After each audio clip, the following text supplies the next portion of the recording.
अस्सलामुअलैकुम students, welcome to chemistry सीखो। Organic chemistry की ये 36 वीडियो है और इस वीडियो में हम लोग डिस्कस करेंगे कार्बो एनायंस के बारे में।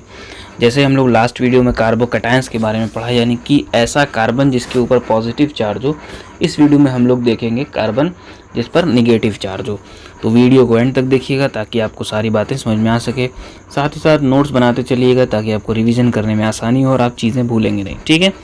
तो कार्बो एनायंस का सिंपल मतलब जैसा कि हमने बताया कि कार्बन पर क्या हो, निगेटिव चार्ज हो, ठीक है। अब निगेटिव चार्ज कैसे भी आ सकता है, उसकी एक छोटी सी कंडीशन ये है कि सपोज करते हैं कि कार्बन से एक वाई करके ग्रुप जुड़ा हुआ है, ठीक है, और इस वाई की जो इलेक्ट्रोनिगेटिविटी है वो कम है कार्बन से। कार्बन की इलेक्ट्रोनिगेटिविटी यानी ज़्यादा है किससे, वाई से, या वाई की इलेक्ट्रोनिगेटिविटी कम है कार्बन से। ऐसे केस में जब फिजन होता है तो हमारे पास क्या बनता है, वाई जो होता है उससे सारे इलेक्ट्रॉन्स जो हैं शिफ्ट हो जाते हैं किसके ऊपर, हमारे कार्बन के ऊपर, और इस वजह से यहाँ पर फॉर्मेशन होता है कार्बो एनायन का, ठीक है। इस तरह से हम लोग देखेंगे कार्बन एनायन कैसे कि बनते हैं, ठीक। तो इसमें हुआ क्या कि जब इलेक्ट्रॉन, जैसे पिछले केस में कार्बोकैटायन के केस में हो रहा था कि ज़्यादा अगर इलेक्ट्रोनेगेटिविटी होती है लगे हुए ग्रुप से तो वो इलेक्ट्रॉन लेके अलग हो जाता है तो कार्बोकैटायन बनता है। यहाँ पर कार्बन की इलेक्ट्रोनेगेटिविटी ज़्यादा होगी जो ग्रुप लगा है उससे, तो यहाँ पर कार्बो एनायन का फॉर्मेशन होता है, ठीक है। अब कार्बो एनायन डिपेंड करता है कि किस चीज़ से बन रहा है उसके ऊपर। जैसे मिसाल के तौर पर अगर हमारे पास CH3 है, CH4 है, सॉरी कोई एक है जिसमें CH3 है जहाँ से Y निकला, तो ये हमारा कहलाएगा मिथाइल कार्बो एनायन, ठीक है। इसी तरह से अगर मान लीजिए हमारे पास इस तरह की कंडीशन आ जाए तो इसको हम लोग बोलते हैं इथाइल कार्बो एनायन। बेसिकली हो क्या रहा है कि CH3 CH2 और यहाँ पर कोई Y ग्रुप लगा हुआ था जिसकी इलेक्ट्रोनेगेटिविटी कम थी कार्बन से, तो ये कार्बन अपना इलेक्ट्रॉन इसके ऊपर खींच लिया जिसकी वजह से Y प्लस बन गया और हमारे पास क्या बना, इथाइल कार्बो एनायन। तो इस तरह से हमारे पास अलग अलग कंडीशन में अलग अलग तरह के कार्बो एनायंस बनते हैं, ठीक है। मिथाइल हो जाएगा, इथाइल हो जाएगा, प्रोपाइल हो जाएगा, आइसोप्रोपाइल हो जाएगा, बहुत सारी कंडीशंस हो सकती हैं। आइए इनके बारे में कुछ इंपॉर्टेंट कैरेक्टरिस्टिक्स को समझते हैं। तो इंपॉर्टेंट कैरेक्टरिस्टिक्स में हमारे पास यहाँ पर हम छोटी सी हेडिंग ले लेते हैं कैरेक्टरिस्टिक्स, ताकि हम इसको सेपरेटली पढ़ सकें। कार्बो एनायन की कैरेक्टरिस्टिक्स की अगर हम लोग बात करें तो याद रखिएगा इसके 8 इलेक्ट्रॉन होते हैं वैलेंस शेल में। कार्बोकैटायन में 6 होते थे, इसमें 8 होते हैं। 8 होने की वजह से इसको हम लोग इलेक्ट्रॉन रिच स्पीशी की तरह कंसीडर करते हैं। It is a electron rich species, ठीक है।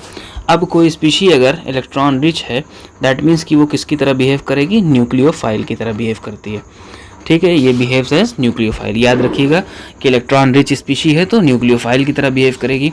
अगर न्यूक्लियोफाइल के बारे में आपको कोई दिक्कत हो तो इसके बाद हमारे पास वही टॉपिक आने वाली है, न्यूक्लियोफाइल और इलेक्ट्रोफाइल, तो हम लोग उसको डिस्कस कर लेंगे।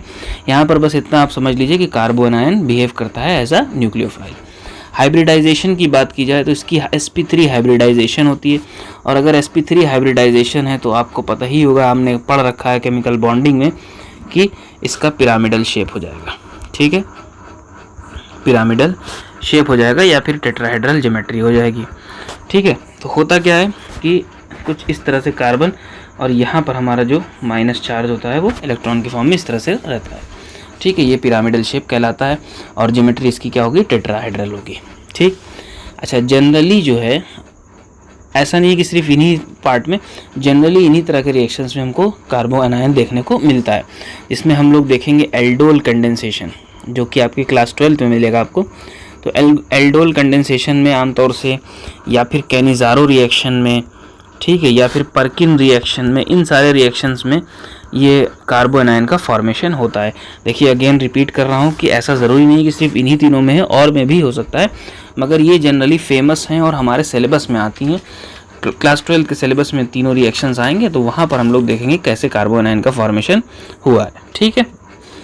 अब तीसरी बात जो हम लोग करते हैं वो इसकी स्टेबिलिटी की करते हैं। जैसा कि हम लोगों ने कंपेयर किया था कि 1 डिग्री 2 डिग्री 3 डिग्री कार्बोकैटायन को, उसी तरह से यहाँ पर अगर हम लोग स्टेबिलिटी की बात करें तो हमारे पास ये हो गया हमारा 3 डिग्री का कार्बो एनायन, जिसमें कार्बन से 3 ग्रुप लगे हुए होंगे और यहाँ पर माइनस, ठीक। इसके बाद हम लोग बनाते हैं 2 डिग्री का, जिसमें हमारे पास कुछ इस तरह की कंडीशन रहेगी। इसके बाद हम लोग बनाते हैं 1 डिग्री, जिसमें हमको ये मिलेगी, और लास्ट 1 वाला हमारा मिथाइल। तो हमने कार्बोकैटायन के केस में क्या देखा था, कार्बोकैटायन के केस में देखा था कि 3 डिग्री वाला ज़्यादा स्टेबल होता है, फिर 2 डिग्री वाला, फिर 1 डिग्री वाला, देन हमारा मिथाइल पार्ट। ठीक, लेकिन यहाँ पर क्या होगा, यहाँ उल्टा सीक्वेंस चलता है। ठीक है, यानी कि मिथाइल वाला ज़्यादा स्टेबल होगा, ठीक है, 3 डिग्री वाला उससे कम होगा, फिर 2 डिग्री, फिर 1 डिग्री, फिर सबसे ज़्यादा स्टेबल मिथाइल वाला, सबसे least stable 3 degree, most stable methyl carbanion. Clear है बात? तो ये थी हमारी कार्बो एनायन के बारे में थोड़ी सी डिस्कशन शॉर्ट वीडियो में। हम उम्मीद करते हैं कि आपको सारी बातें समझ में आ गई होंगी। ठीक है, हमारे पास हाँ ज़रूर एक चीज़ यहाँ पर छूट गई है जिसको हम लोग आगे डिस्कस करेंगे, वो ये है कि ये स्टेबिलिटी का ये ऑर्डर क्यों हो रहा है। ठीक है, जैसा कि हमने कार्बोकटायन में बताया था कि कुछ इफ़ेक्ट्स होते हैं ऑर्गेनिक रिएक्शंस में, उनको हमको पहले समझना पड़ेगा, देन उसके बाद हम लोग समझेंगे कि कैसे इनकी स्टेबिलिटी होती है। तो यहाँ पर भी वही चीज़ मैं रिपीट करूँगा दोबारा कि हमको यहाँ पर जब तक हम लोग हाइपर कॉन्जुगेशन इफेक्ट वगैरह या इंडक्टिव इफेक्ट वगैरह नहीं पढ़ लेते, तब तक हमको ये बातें समझ में नहीं आएंगी कि क्यों जो है मिथाइल कार्बो एनायन ज़्यादा स्टेबल होता है और 3 डिग्री कार्बोकटायन ज़्यादा स्टेबल होता है।